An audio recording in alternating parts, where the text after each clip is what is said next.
Muito boa tarde. Começa agora mais uma coletiva de imprensa do Ministério da Saúde, que vai atualizar as ações de enfrentamento à pandemia da Covid-19.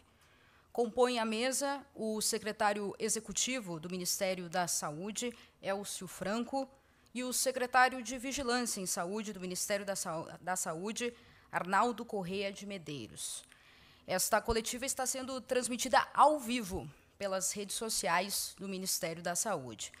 Nós vamos começar com uma breve apresentação e, logo após, os secretários vão responder as perguntas dos jornalistas que estão aqui presentes no auditório do Ministério da Saúde. Com a palavra, o secretário executivo, Elcio Franco. Boa noite. Em nome do Ministro de Estado da Saúde, General Eduardo Pazuello, de todos os integrantes do Ministério da Saúde, nós apresentamos o nosso pesar pelos mais de 190 mil óbitos decorrentes da Covid-19 e nos solidarizamos com a dor de todas as famílias, lembrando que não são números, são pessoas, são entes queridos que nos deixaram. Vamos ao balanço de entregas. De uma dotação para o ano de 2020 de quase 200 bilhões de reais, 198,1, sendo 133,9 bilhões previstos na Lei Orçamentária Anual de 2020 e 64,2 bilhões que foram disponibilizados por abertura de créditos extraordinários, medidas provisórias, para o enfrentamento à Covid. A última delas, a medida provisória 1075, de 20 bilhões de reais para aquisição de vacinas, insumos, logística, comunicação, plano de divulgação e outras necessidades relativas a colocar em prática o nosso Plano Nacional de Operacionalização da Vacinação contra a Covid-19. Próxima, por favor. Eu destaco que desses recursos repassados, no dia 30 de novembro de 2020, o saldo em conta dos fundos municipais e estaduais de saúde, oriundo de repasses federais, era de 26,1 bilhões de reais, tanto de créditos da LOA como de créditos extraordinários, sendo 9,5 bilhões nos fundos estaduais de saúde e 16,6 bilhões de reais nos fundos municipais de saúde dos nossos 5.570 municípios.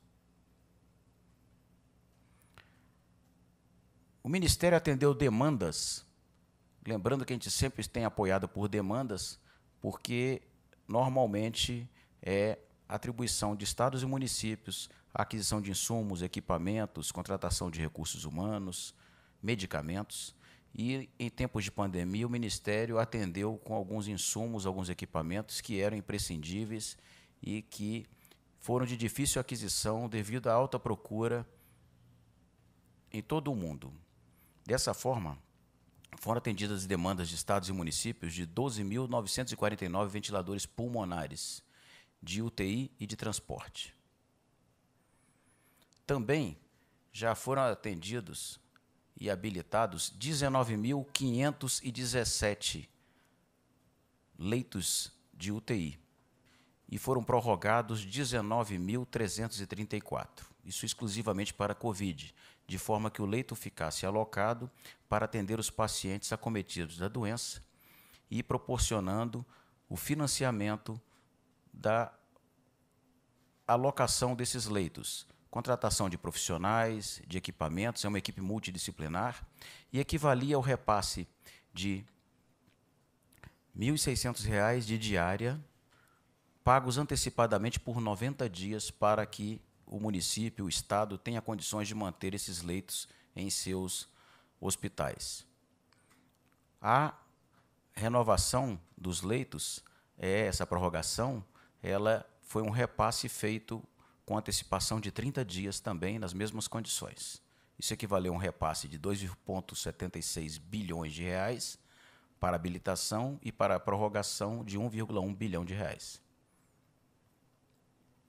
Também foram habilitados 1.914 leitos de suporte ventilatório para a Covid, um repasse de 34 milhões. São aqueles leitos com ventilação não invasiva, que possibilita o manejo clínico do paciente e o seu atendimento antes de ele ir para a UTI e que muitas vezes evita essa ida, justamente porque antecipa o tratamento com a oxigenoterapia do paciente. Também já foram atendidos pedidos e enviados a estados e municípios 306,8 milhões de unidades de equipamentos de proteção individual, os nossos EPI. Também foram repassados mais de 3 bilhões de reais para outras ações de saúde na atenção primária. Então, foram várias ações, vários programas, como o Saúde na Hora Emergencial, os centros de atendimento e os centros comunitários para enfrentamento à Covid, que são aqueles centros exclusivos para o tratamento e que possibilitam, desde o início, o tratamento precoce, o diagnóstico precoce por parte do médico e a prescrição dos medicamentos que são necessários para cada paciente, com o esclarecimento e com a medicação do paciente. Apoio à retomada segura de atividades presenciais nas escolas de educação básica, possibilitando a aquisição de EPI e material para higienização. Programa Mais Médicos, contratação de médicos para trabalhar na atenção primária de saúde, ações de apoio a gestantes e puerpérios saudáveis, cuidados para populações específicas, rastreamento e monitoramento de contatos de casos de Covid, ação integral a pessoas com doenças crônicas e para a continuidade das atividades essenciais da atenção primária em saúde, e apoio à reorganização e adequação de ambientes voltados à assistência odontológica na atenção primária. Também, informatização da atenção primária em saúde, estratégia Amamenta-Alimenta, para os nossos bebês, para o câncer de pênis, estruturação de maternidades, ações no âmbito dos serviços da rede de atenção psicossocial e apoio à estruturação e adequação de ambientes de assistência odontológica. Nós temos que lembrar que dentro daquelas 4 ondas de uma pandemia, a primeira são os efeitos da própria doença, que o SARS-CoV-2 acomete a população da Covid-19, nós temos os efeitos daquelas doenças que deixam de ser tratadas, os efeitos das doenças que são decorrentes da própria Covid e as doenças mentais e todo o desajuste que é causado em virtude da pandemia e que também precisa de um tratamento, que é a nossa 4ª onda. Já foram distribuídos 27,2 milhões de unidades de medicamentos, conforme demanda também de estados e municípios. São elas 5,8 milhões de unidades de cloroquina, 302 mil unidades de hidroxicloroquina e 21 milhões de unidades de oseltamivir. Oseltamivir é aquele antiviral usado para a influenza, que é justamente para que se possa descartar o diagnóstico por causa da sintomatologia tanto da Covid quanto da influenza. Também foram adquiridos medicamentos para intubação no momento em que houve um desabastecimento do mercado e foram realizadas diversas ações para poder regular e estruturar todo esse fornecimento para estados e municípios. Foram feitas requisições administrativas quando se fez a requisição de estoques excedentes das indústrias. Esses estoques eram informados pelas indústrias e visavam a não comprometer os fornecimentos já contratados por estados e municípios e entidades privadas. Foram realizadas aquisições internacionais de medicamentos para intubação, por intermédio da Organização Pan-Americana de Saúde, também por intermédio da Operação Uruguai, com o auxílio e o apoio do Ministério das Relações Exteriores e Ministério da Defesa, quando foi possível adquirir medicamentos para intubação no Uruguai e foram distribuídos para os estados da região sul. Foram realizados 2 pregões eletrônicos, o 110 e o 124, com atas vigentes e que possibilitaram também a adesão de estados e municípios para que fizessem a contratação desses medicamentos. Também disponibilizamos a possibilidade de estados e municípios receberem esses medicamentos na nossa central de distribuição de Guarulhos e o Ministério ofereceu o transporte até estados e municípios. Também, por intermédio de um convênio com a Anvisa, foi feita informação e harmonização de estoques e distribuição de medicamentos, para saber onde alguns distribuidores tinham em excedente, para que estados pudessem comprar ou mesmo realizar uma requisição administrativa. Também um acordo tripartite, por intermédio da Redditor, a Unimed, Secretaria Municipal de Saúde do Rio e Indústrias Nacionais, possibilitando realocar alguns eventuais excedentes de medicamentos para estados ou municípios que estivessem desabastecidos, de forma a atender a todos, possibilitando a equidade prevista na nossa Lei 8080 do SUS. E também uma doação da União Europeia.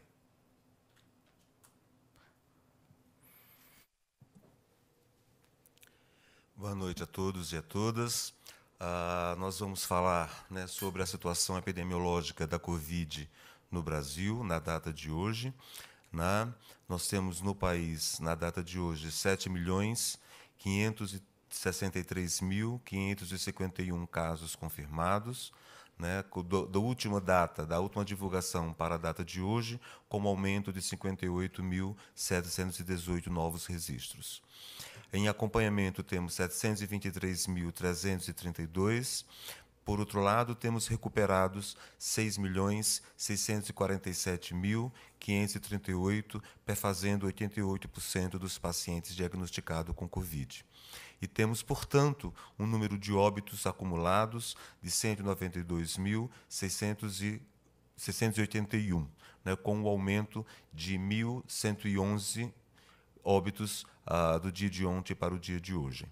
Né? Nós, como sempre falamos quando apresentamos os dados epidemiológicos, achamos extremamente importante e relevante reforçar o papel do nosso Sistema Único de Saúde e da força do Sistema Único de Saúde quando verificamos que 88% dos pacientes com Covid estão recuperados. E, nesse momento, nós gostaríamos de agradecer e parabenizar a cada profissional da saúde pública que está na linha de frente, tratando e aprendendo a tratar a cada dia a Covid-19. A todos esses profissionais que, ao longo do ano de 2020, esteve diuturnamente batalhando em salvar vidas, o nosso agradecimento e o profundo reconhecimento pelo seu trabalho. Para além dos dados, a gente gostaria de trazer os dados de vigilância laboratorial, que aproximadamente 19.085.085 testes foram distribuídos, de diagnósticos foram distribuídos, e temos, portanto, um total de 27.364.835 testes de diagnóstico realizados, incluindo, portanto, públicos, privados e aquisições feitas pelas secretarias estaduais e municipais, até a semana epidemiológica 52ª. Próximo slide. Esse slide mostra, né, a evolução dos testes realizados no Brasil, né, desde o lançamento em junho do programa Diagnosticar para Cuidar, que vem efetivamente com um crescente de testes realizados, e até a data de hoje, né, de dezembro, embora eu acho que ainda vai aumentar o número de dados pela atualização dos dados no sistema NUGAL, mas em dezembro tivemos 1.597.693 exames de PCR realizados no Brasil e, portanto, com uma média semanal da semana 48ª para a 52ª de 403.303 testes por semana, ou seja, 57.060 testes por dia, né, o que mostra o crescimento. Né? E com isso, próximo slide, e com isso nós mostramos os testes realizados no Brasil como um todo. Distribuímos 11.021.000 testes, né, realizados no Brasil 13.624.000 entre públicos e privados, e de testes rápidos 8.783.000 e realizados no Brasil como um todo 13.549.000, somando, portanto, nos 27 milhões de testes realizados no Brasil. Próximo, muito obrigado. Nós lembramos que essa coletiva de imprensa é transmitida ao vivo pelas redes sociais do Ministério da Saúde. Agora a gente vai seguir com as perguntas dos jornalistas, que vão ser respondidas pelos secretários. Vamos fazer um sorteio para definir a ordem dos questionamentos. Assim que o veículo de comunicação for chamado, A gente pede que o jornalista se dirija ao microfone, que está localizado à direita de vocês, ligue o microfone, diga o nome e aí faça o questionamento. A primeira pergunta será TV Globo.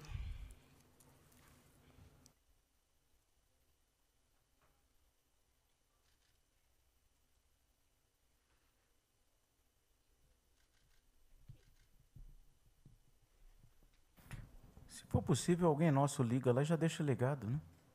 Por favor.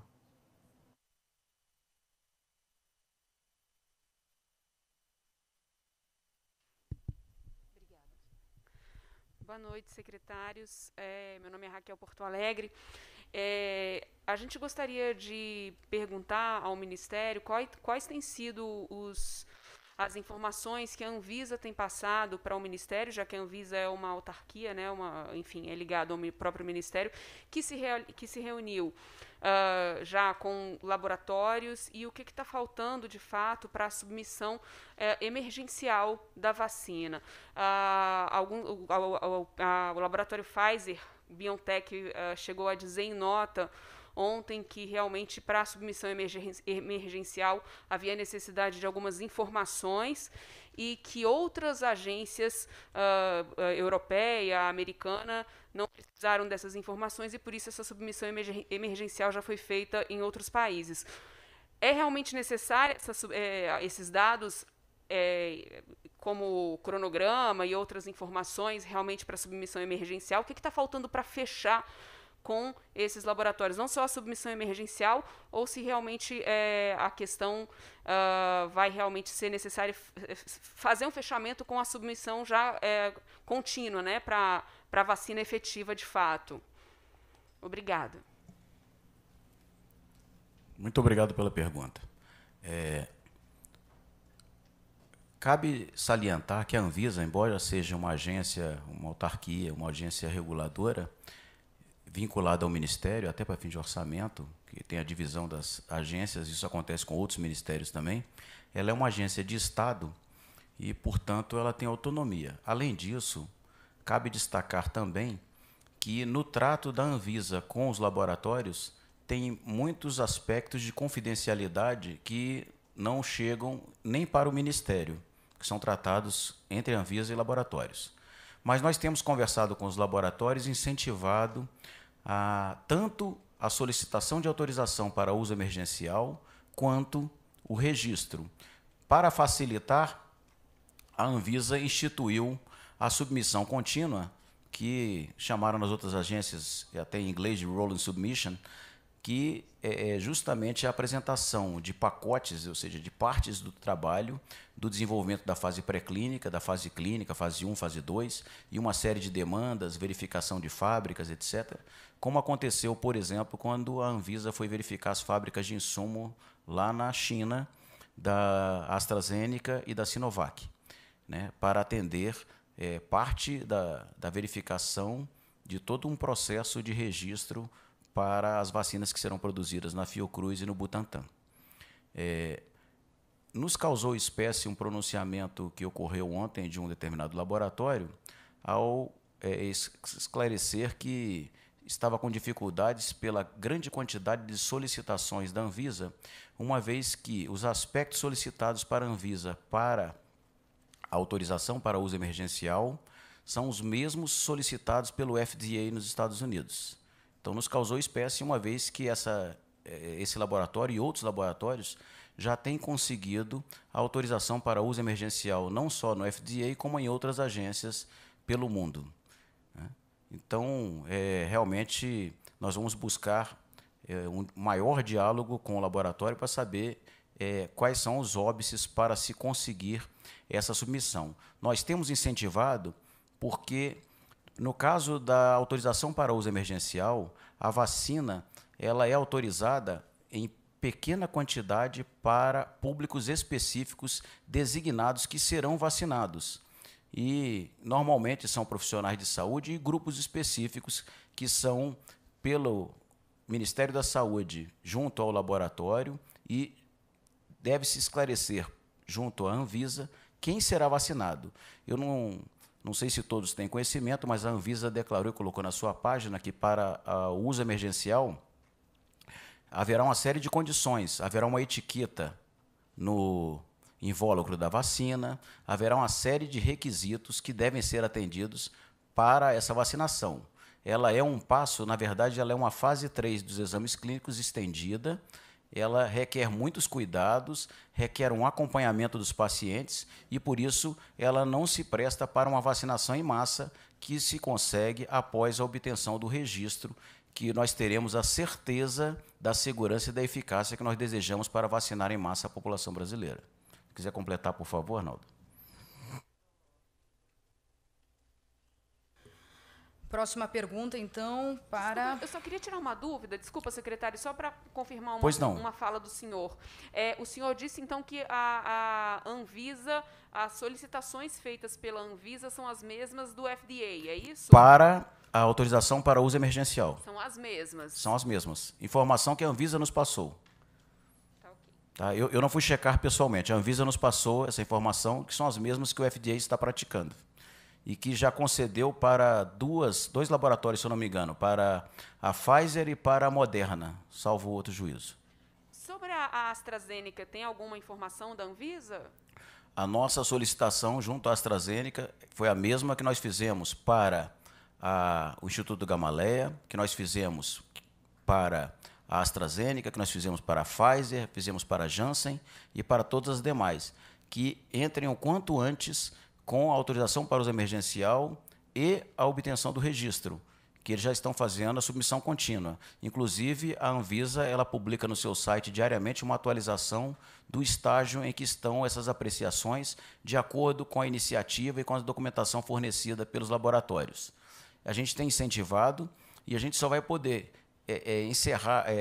efetivar os contratos, que nós está trabalhando ainda na fase dos MOU e dos pré-contratos ou das minutas de contrato, os memorandos de entendimento e as minutas de contrato, para a gente poder efetivamente comprar quando a vacina tiver o seu registro ou, eventualmente, a autorização para uso emergencial, para a gente poder disponibilizar, no caso do registro, para toda a população e, no caso do uso emergencial, para públicos restritos pré-definidos. Próxima pergunta, então, para o SBT.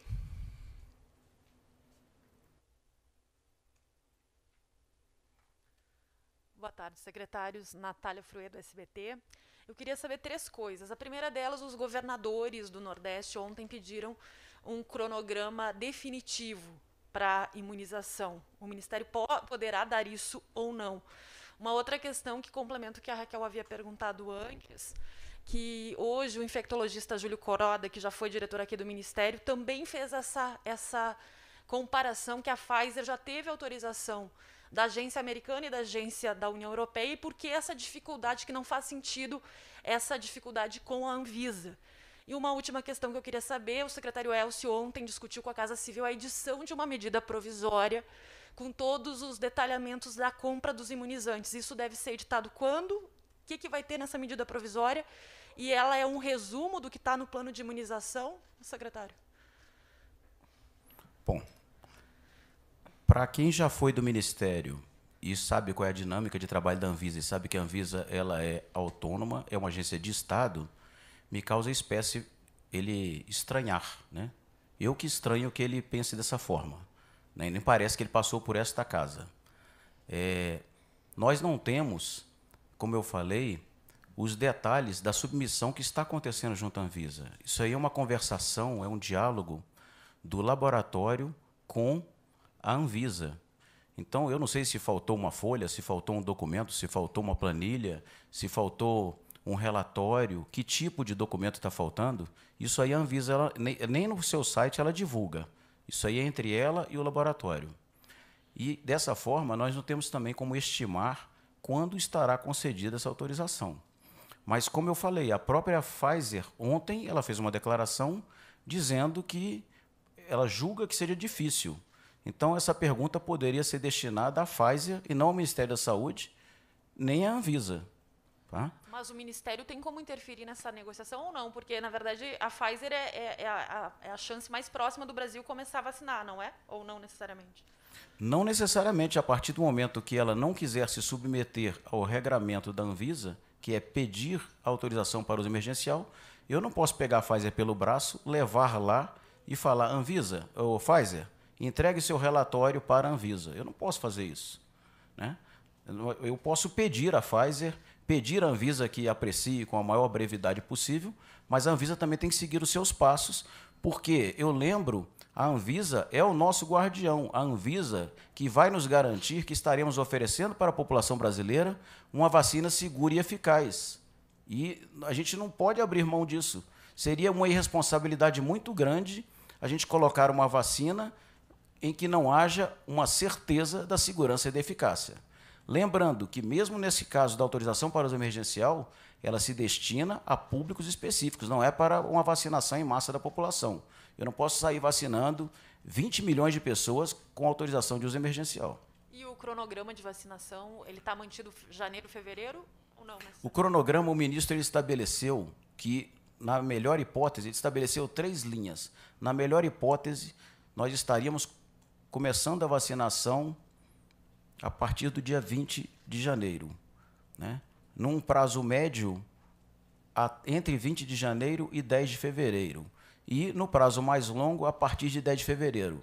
Isso vai depender de uma série de fatores, inclusive logística, e vai depender de os laboratórios estarem em dia com o seu processo de submissão contínua e com o processo de registro na Anvisa. Mas, como eu falei, não depende de nós, depende do laboratório fazer a sua parte, entregar toda a documentação, tudo aquilo que for arguído pela Anvisa, para que a gente tenha a certeza da segurança e da eficácia, que é garantida com a bula da vacina, que é garantida com o registro. E a medida provisória, o que vai ser, secretário? Que vocês estão discutindo com a Casa Civil, e essa informação está confirmada?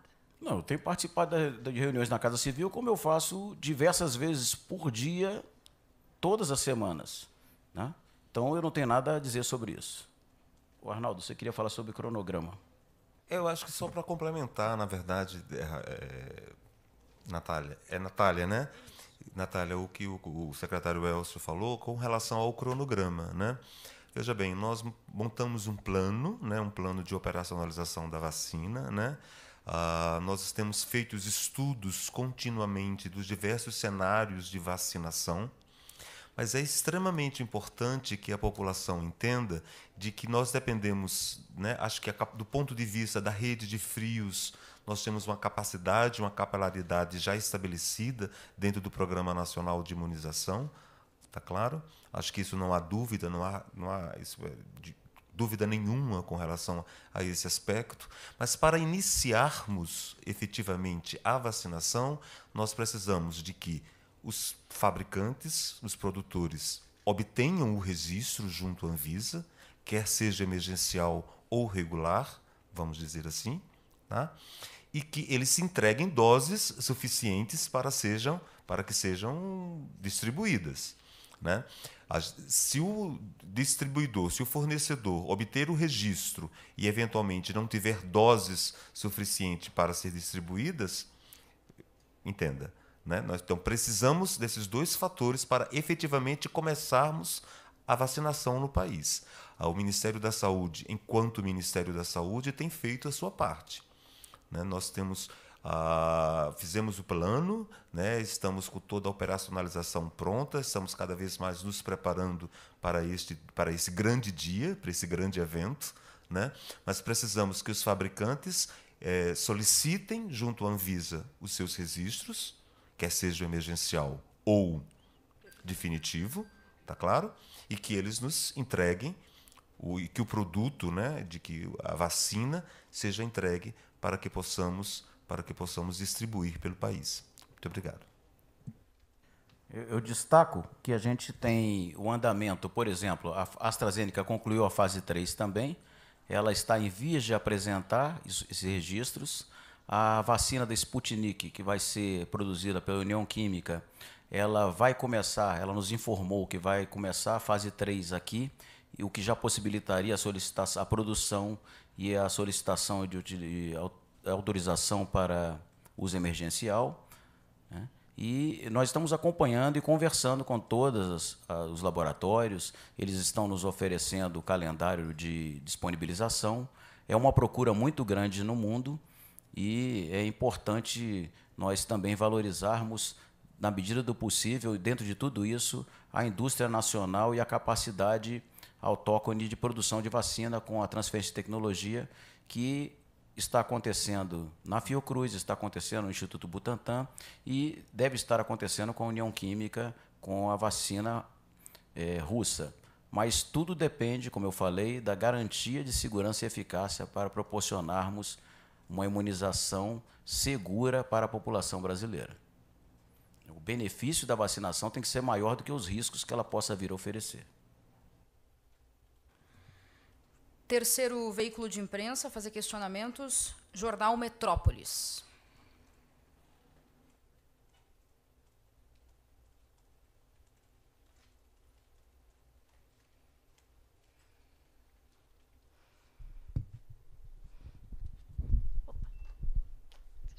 Boa noite, secretários. A lei que determina o prazo de 72 horas para a Anvisa autorizar uma vacina contra a Covid-19, que já tenha sido registrada numa agência internacional, ela tem validade agora para o dia 31 de dezembro, juntamente com o decreto de estado de calamidade. Eu queria saber, diante disso, se o Ministério da Saúde articula, juntamente ao Ministério ao Palácio do Planalto, prorrogar o estado de calamidade. E, não sendo prorrogado o estado de calamidade, o Ministério estuda, junto à Anvisa, determinar um prazo interno para atender a pedidos de vacinas já registradas em laboratórios internacionais e que peçam o aval do Brasil? Obrigada. Bom, eu destaco que, salvo outro juízo, nenhuma vacina ainda obteve registros em nenhum lugar do mundo. Nós temos informação de que a Sputnik ela obteve registro, mas isso aconteceu junto ao Ministério da Saúde da Federação Russa com a conclusão da fase 2, diferente das boas práticas que são exercidas em todos os demais centros de referência de agências regulatórias, né? Então, se vocês procurarem na internet, vão verificar lá que a Sputnik V ela foi a primeira vacina registrada, mas eles registraram com a conclusão da fase 2. E não é isso que é praticado pelo FDA e outras agências, inclusive a Anvisa. Com relação à autorização para uso emergencial, a Anvisa já colocou no seu site quais são as condições e um prazo, salvo outro juízo, de 10 dias, desde que sejam atendidas essas condições. Uma delas é para verificar até mesmo a eficiência da vacina junto à carga genética da população brasileira, que ela esteja conduzindo a fase 3 de exames clínicos aqui no Brasil, porque a Anvisa acompanha também a fase 3 e dessa forma ela poderia conceder essa autorização para uso emergencial com maior brevidade. Com relação ao registro, da mesma forma, a submissão contínua, ela visa a possibilitar que se acelere o processo de registro da vacina. Então, nós não entendemos que causaria grandes óbices a perda da validade ou da eficácia da Lei 13.979, que está com a sua validade vinculada ao Decreto Legislativo 6, que encerra o estado de calamidade no dia 31 de dezembro de 2020. Dessa forma, eu acredito que não vai haver grandes óbices nessa obtenção da vacina. Eu lembro que a calamidade ela valia também para uma série de outros aspectos, inclusive da economia, e o próprio Congresso ele havia sinalizado a não intenção, pelo menos foi a informação que nos chegou, de prorrogar aquele decreto legislativo número 6. Próximo questionamento, Poder 360.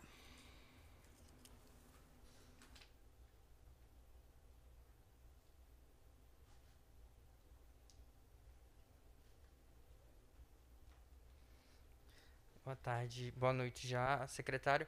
A minha pergunta vai um pouquinho em outra linha. Ontem, ou nos últimos dias, saiu a informação de que a AstraZeneca teria encontrado um suposto remédio que funcionaria contra a Covid-19. Eu queria saber se o Ministério tem mantido conversas com o laboratório, se tem visto que é uma opção viável e se pretende colocar em algum protocolo de tratamento da Covid aqui no Brasil. E a minha outra pergunta é que também saiu ontem o resultado da pesquisa do Ministério da Ciência daqui do governo em relação ao vermífugo Anita, e de que ele baixaria 55% da carga viral no começo da doença. Só que, comparado ao grupo que usou placebo, essa seria uma diferença de 10 pontos percentuais. Eu queria entender se o Ministério da Saúde acha relevante essa descoberta, se acha que é possível utilizar também como protocolo e como que reagiu a essa divulgação. Obrigado. Bom, com relação ao antiviral, eles concluíram os estudos clínicos de fase 2 e estão entrando na fase 3. Então, parece ser uma oportunidade bastante promissora e, claro, que temos interesse. Não só esse estudo, como vários outros estudos e mais de 270 vacinas em desenvolvimento no Brasil e no mundo, nós estamos acompanhando diariamente e tem ocorrido de alguns estudos e processos de desenvolvimento terem a sua evolução mais acelerada que outros. Eu cito como exemplo, a AstraZeneca foi uma das primeiras que entrou na fase 3 e a Pfizer já conseguiu concluir a fase 3 antes mesmo da AstraZeneca. Então, isso pode acontecer, estamos acompanhando e vamos verificando as possibilidades e as condições de acesso. Então, nesse caso aí, estamos estudando, né, e acompanhando os estudos da AstraZeneca, que entrou na fase 3 agora. Com relação ao medicamento Anita, do Ministério da Ciência e Tecnologia, eu lembro que, conforme previsto na própria Carta de Helsinki, em tempos de pandemia, o médico ele tem a sua autonomia e ele é soberano, ele pode indicar a um paciente uma prescrição de um medicamento off-label, ou seja, fora daquilo previsto na sua bula. E alguns medicamentos, como a cloroquina, como esse vermífugo que você citou, eles possibilitam a evidências científicas da medicina baseada em evidências de que alguns medicamentos, dentre esses que foram citados, que têm eficácia na fase viral da doença, reduzindo os seus efeitos e evitando um agravamento do quadro clínico do paciente.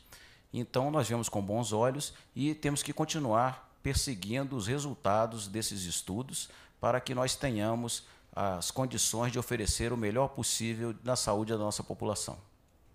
Então não vai ter um protocolo unificado em relação a isso? Por enquanto não, nós aguardamos maiores estudos para termos mais evidências científicas para podermos propor algo nesse sentido. Próximo questionamento, TV Record. Jornalista está presente na TV Record? Só cinegrafista? Ok, vamos para o próximo então. CNN.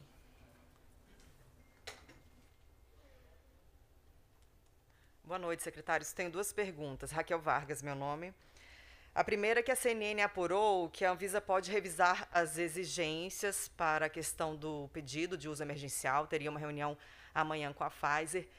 Se esses critérios forem alterados, se a Anvisa ceder em algum ponto, o governo está preparado para receber essas vacinas, uma vez que tinha um temor do governo por serem vacinas que precisam de uma temperatura muito baixa para serem armazenadas.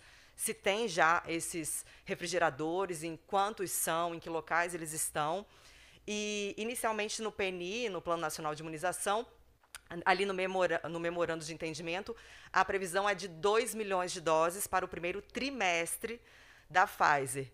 Então, isso também pode estar atrelado a essa demora para pedir o uso emergencial, e esses 2 milhões seriam necessários para atender esse grupo prioritário inicialmente, caso esse uso emergencial seja aprovado? Essa é a primeira pergunta. Bom, eu pediria a todos para a gente poder nivelar a nossa terminologia. O PNI, o Plano Nacional de Imunização, ele já tem mais de 18 vacinas que são aplicadas anualmente, oferecidas anualmente para a nossa população. São mais de 300 milhões de doses que são oferecidas anualmente. No caso da Covid, numa situação de excepcionalidade, nós estamos paralelamente ao PNI conduzindo o nosso Plano Nacional de Operacionalização da Vacinação contra a Covid-19. Então, até para a gente não fazer uma confusão, o PNI é o que tem a vacina da poliomielite, que tem a vacina contra a influenza e contra uma série de outras doenças, né? E o Plano Nacional de Operacionalização da Vacinação contra a Covid é o que nós estamos nos referindo, inclusive com a vacina da Pfizer. É porque essa informação está no PNI, que eu abri agora também. Perfeito. Essas vacinas, com certeza, deverão estar em 2022 inseridas no PNI, quando entrar no orçamento, entrar numa rotina de vacinação. Aí deveremos estar passando de 300 milhões de doses para uma quantidade muito maior, né, que a gente deverá estar proporcionando à população brasileira para essa vacinação voluntária. Com relação à Pfizer, eu vou passar para o secretário Arnaldo, mas ela se disponibilizou a nos apoiar com condições logísticas que ele deve entrar em maiores detalhes agora do que estamos acertando nos memorandos de entendimento, nas conversas para uma futura contratação. E sobre a flexibilização da Anvisa, são as regras dela, ela, como eu falei, ela é autônoma, e o quanto antes vacinas, seja da Pfizer, da AstraZeneca, da Sputnik V, ou mesmo a do Butantan, o quanto antes uma delas tiver autorização para uso emergencial e posteriormente o registro, interessa para o Ministério da Saúde, interessa para a população brasileira.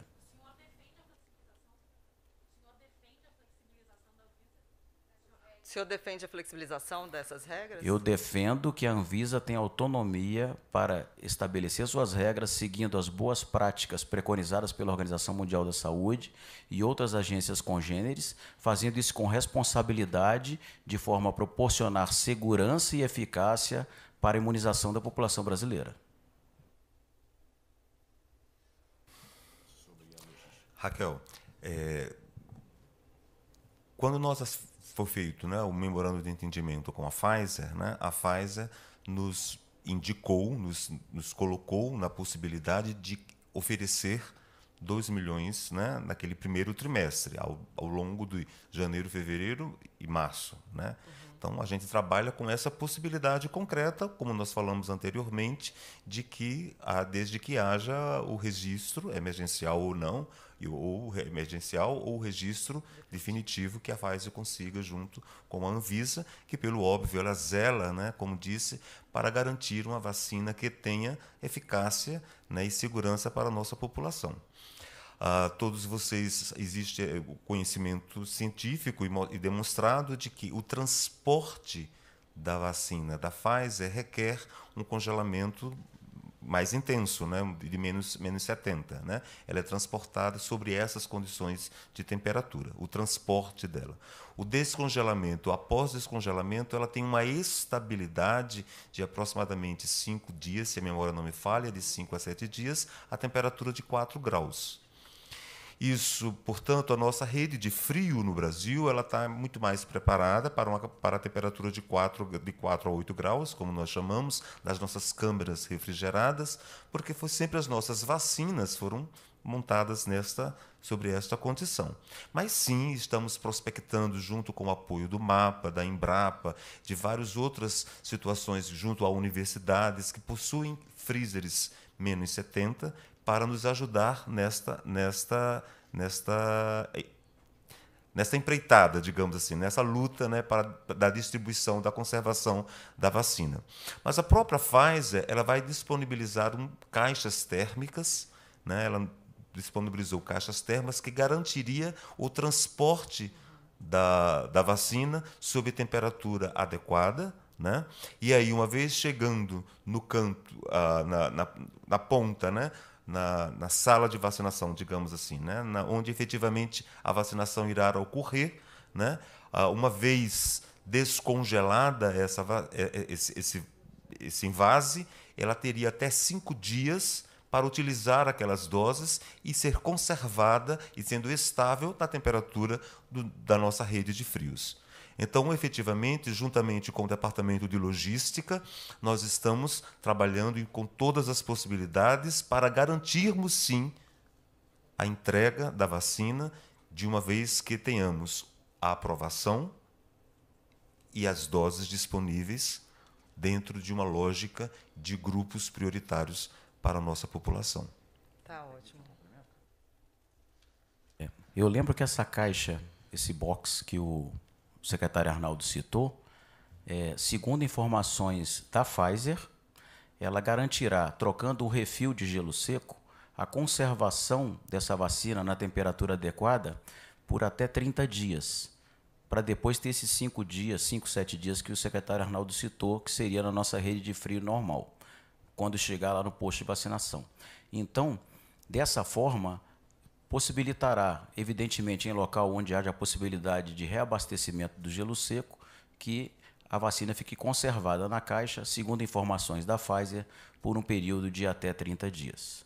Tá, e a segunda pergunta, secretário, é que hoje foram registradas 1.111 mortes em 24 horas, o maior número desde o dia 15 de setembro, ou seja, nos últimos 3 meses, é o maior número de mortes diárias. Há 2 semanas, o ministro da Saúde perguntou para que angústia e para que pressa pela vacina. A minha pergunta é, mudou alguma coisa, algum entendimento do Ministério da Saúde quanto a essa pressa, a essa angústia? Estamos a 2 dias da virada do ano, hotéis lotados, praias cheias. O que mudou para vocês? Eu acho que talvez tenha havido uma interpretação errada da maneira que o ministro se expressou.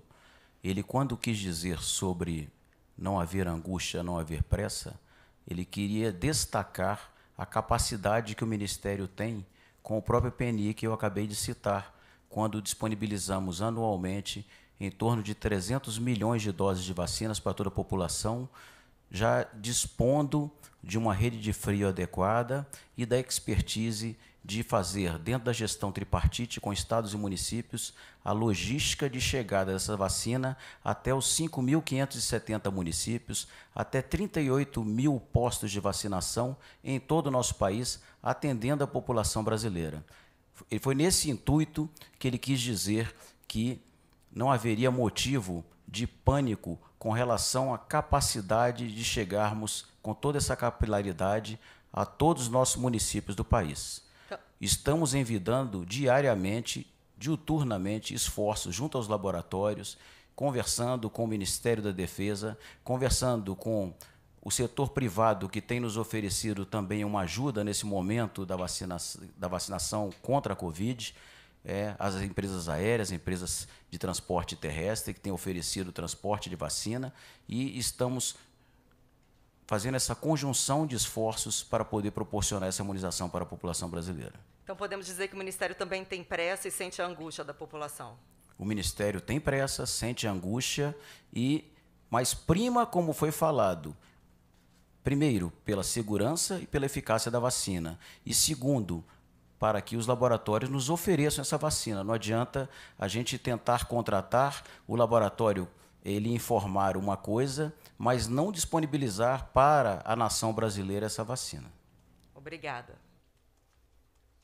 Seguimos com os questionamentos dos jornalistas, aqui nesta coletiva do Ministério da Saúde. Próximo veículo sorteado, TV Bandeirantes. Somente cinegrafista? Certo. Próximo, então. Folha de São Paulo. Tudo bem? Boa tarde. Tem algumas perguntas. Eu queria voltar à questão da Pfizer, só por um ponto.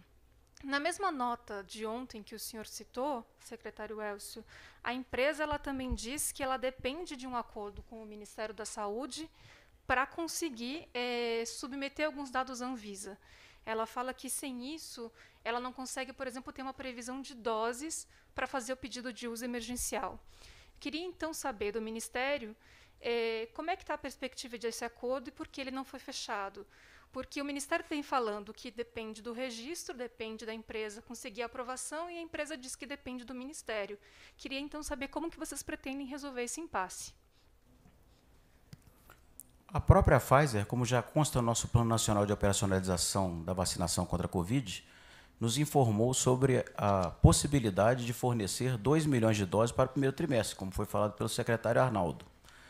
Então, basicamente, seriam essas doses que nós iríamos inserir numa imunização baseada numa autorização para uso emergencial, né? Nós não nos opomos a qualquer diálogo com a Pfizer, atendemos todas as solicitações e sempre que nós temos algum questionamento, eles procuram nos atender.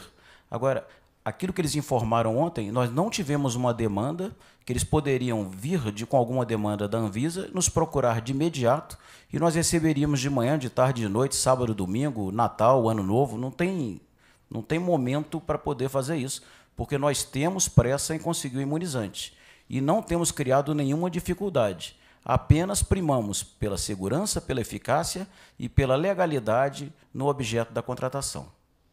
A demora, então, é da empresa, secretário Elcio? O que nós temos pedido desde o início de dezembro é que todas elas solicitem o registro e solicitem a autorização para uso emergencial. Essa é a condição para a gente poder adquirir, porque nós teremos o aval da Anvisa para poder inserir no Plano Nacional de Operacionalização da Vacinação contra a Covid. Se os senhores observarem no plano, a gente cita essa necessidade do aval na Anvisa, não é isso, Arnaldo? Está citado lá no plano. E é a Anvisa que vai nos garantir essa segurança. É a Anvisa que garante a segurança de cada um de nós quando tem que tomar um antibiótico, quando tem que tomar um medicamento para a febre, quando tem que tomar uma vacina, como a vacina para a influenza. É a Anvisa que nos garante essa segurança e essa eficácia. Então, o Ministério não fecha esse acordo antes da empresa conseguir a autorização da Anvisa? Não tem como a gente fechar. Porém, já temos um memorando de entendimentos e estamos dispostos a atender qualquer outra demanda que ela nos apresente. Se falta algum dado para ela conseguir a autorização junto à Anvisa, ela não nos solicitou, que ela poderia ter solicitado de imediato, até por telefone, a gente já começava a providenciar. Isso não houve essa solicitação para o Ministério. Okay. Queria também perguntar como é que estão os outros acordos. O Ministério da Saúde estava negociando também com o Butantan, com a Moderna, com a Sputnik. Eu queria saber, ponto a ponto, como é que estão esses acordos, qual que é a previsão que vocês estão trabalhando atualmente de doses, quanto que já tem de acordo fechado e quanto que ainda depende de outros fatores e, se sim, quais? Os dados que temos são aqueles que constam do Plano Nacional de Operacionalização da Vacinação contra a Covid. Se eu não me engano, ali a gente aborda Janssen, Moderna, Sputnik. A Sputnik não nos apresentou ainda um cronograma com quantidades e prazos para entrega. Estamos aguardando, a União Química ficou de nos mandar isso no dia de hoje. Eu não tenho conhecimento que chegou a resposta. Dos demais, a gente tem as quantidades citadas, são aquelas do plano, não tivemos atualização nem de quantidades, nem de cronograma, e nós temos pedido a todas elas que sigam os ritos preconizados pela Anvisa para que nós possamos, juntos, celebrar o contrato. O mesmo também vale para o Butantan? Inclusive para o Butantan, né? Que infelizmente foi uma frustração para a gente. Ele ia entregar os resultados da conclusão da fase 3 e está em negociação com a Sinovac, lá na China, para poder entregar esses estudos, que seria um dado importante para a gente conseguir autorização para uso emergencial da vacina do Butantan e facilitar essa aquisição. Mas não poderia ter uma negociação prévia já que sinalize que a empresa pode procurar a Anvisa para conseguir essa autorização? Mas o Butantan tem tentado isso mesmo antes de começar a dialogar com o Ministério, como a AstraZeneca também e outras agências também. Nós temos esse interesse, temos incentivado e temos verificado se há algum óbice para a gente justamente verificar junto à Anvisa o que estaria acontecendo de problemas. Foi por isso que nós nos surpreendemos com a resposta da Pfizer ontem e do Butantan.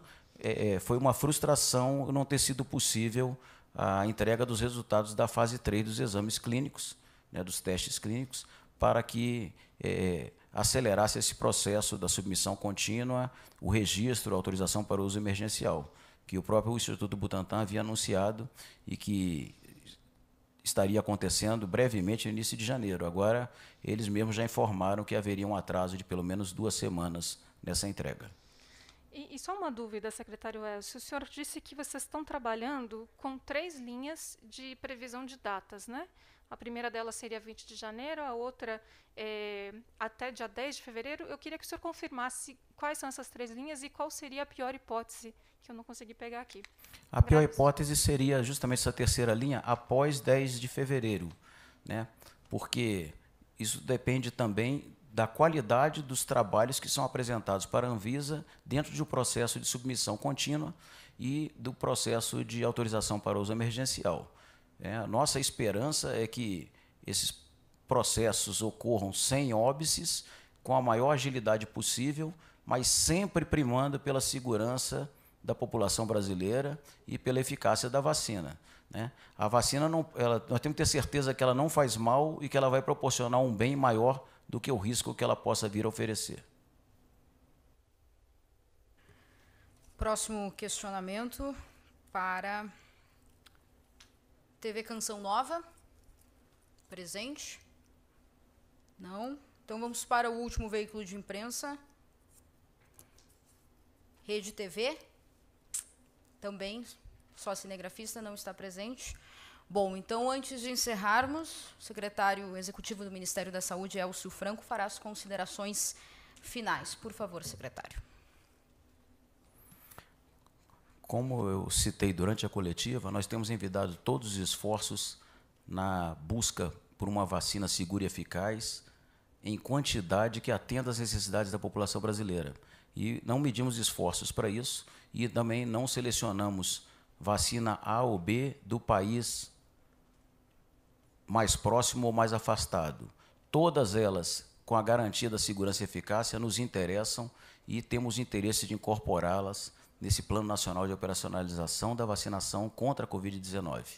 Não só das vacinas, como também de toda a estrutura logística, com apoio do Ministério da Defesa, com apoio de estados e municípios, também alguns insumos necessários para a operacionalização dessa vacinação, como seringas e agulhas, e estamos evitando todos os esforços, seja por meio de aquisições no território nacional, como de importação de vacinas, para que possamos ajudar estados e municípios a efetivar essa imunização para a nossa população.